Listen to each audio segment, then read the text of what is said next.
السلام عليكم ورحمة الله وبركاته. أسعد الله أوقاتكم.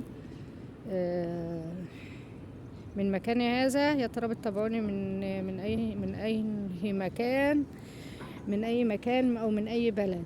شفتم بقى، حبيت أوريكم النيل، لأن احنا بنسمع أخبار على الفيس، حاجات غريبة جدا، فيضانات وحاجات غريبة. أنا من هنا من الغربية، شايفين العلو قد ايه بين المية وال والارض؟ مسافة كبيرة اهي، مسافة كبيرة خالص اهي.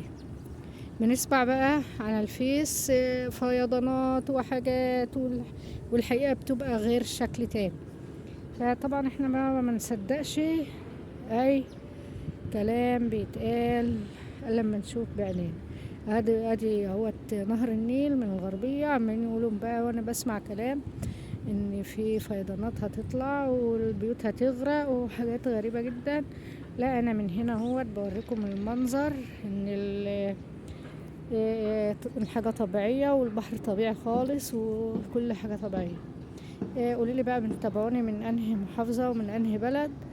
و نصلي على الرسول في الكومنتات، ودعوة حلوة كده، ربنا يجبرنا ويجبركم يا رب، ونلاقي الخير ونبقى على خير وتبقى أوطاننا في أمن وأمان واستقرار،